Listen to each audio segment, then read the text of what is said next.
Tere, mina olen Ingrid Maadver ja täna vaatame, kuidas siis teha heliülevaadet ja videoülevaadet Notebook LM-is.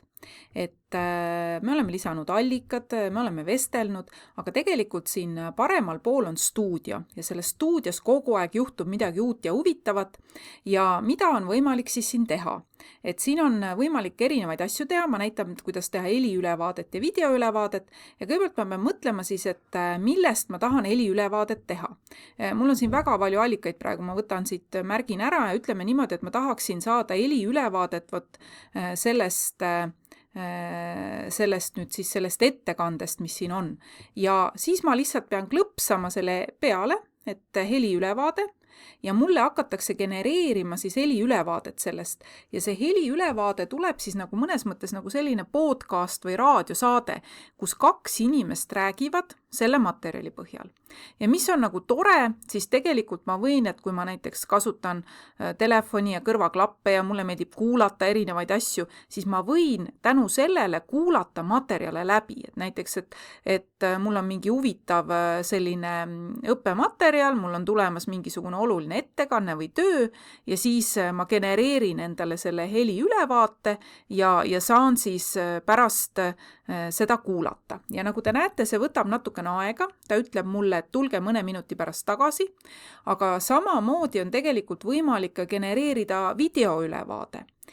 Ja videoülevaade teeb siis, kui ma nüüd klõpsan selle peale, siis see loob siis sellise helindatud esitluse. Nii et täpselt niimoodi, nagu te oleks siis teinud ise siis sellise väikse esitluse ja siis peale lugenud. Aga selleks, et see siis kõik toimiks, siis selleks see võtab natukene aega. Ma teen siin väikse pausi ja tulen tagasi, kui need on valmis.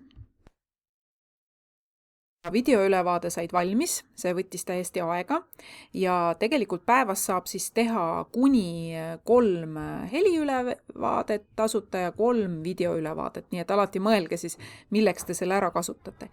Ja kui ma nüüd seda heliülevaadet vaatan, siis ma saan ta siit käima lükata, siis ma saan kuulata ja mul tuli 25 minutit seda, mis on niimoodi, et võib-olla kuhugi, kui ma jalutan, siis on päris tore seda kuulata. Ja mul on, kui ma tahan, ma võin selle, näete, siit ka alla laadida, ümber nimetada, jagada, kustutada, nii et ma saan sellega siis teha nii, et ma võtan ta siit välja. Ja kui me vaatame siis seda videoülevaadet, siis videoülevaade tehakse mul siis sellisel viisil, et ta on slaididega. Tervist! Täna räägime ühest koolist, mis on vastu pidanud jaoks 400 aastat tagasi. Tavaline linnakool. Ja ta tehakse siis, ma panen pausi peale, ta tehakse siis selline tore esitlus mulle, mis on sisse loetud. Ma võin seda vaadata ka kiirendusega, 2-kordse kiirendusega, kui ma tahan. Ja siis ma ei pea lugema nii palju, vaid ma saan kuulata, eks ole. Nii et tegelikult jälle siis selline tore asi ja näete, laadi alla. Vajadusel saan ta alla laadida ja panna ta endal nüüd näete MP4 failina kuhugi drive'i või kuhugi üles. Nii et sellised toredad asjad. Näitan korra veel siit, et tegelikult mina klõpsasin lihtsalt selle heliülevaate peal, eks ole. Aga ma oleks võinud ka klõpsata siis selle pliiatsimärkme peal ja siin on võimalik ka valida, et mis asi ta on. Et minul tuli praegu see väga süke põhjalik, 2 inimest vestlesid, deep dive, ma läksin sügavuti, tuligi 25 minutit.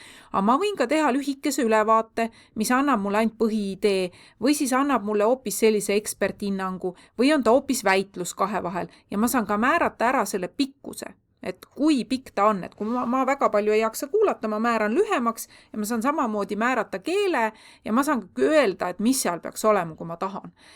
Ja videoülevaate puhul on täpselt sama lugu, et siin ma saan samamoodi valida kas keele ja öelda, millele peab keskenduma, et siin nagu teisi valikuid ei ole, aga see kogu aeg muutub. Ja kindlasti valige siis allikas, kõigi kohta ei ole mõtet teha, need tulevad pikad, et ei jaksa kuulata, vaid valige siis nagu allikate piiril selle. Nii et katsetage, minu meelest väga lahe võimalus.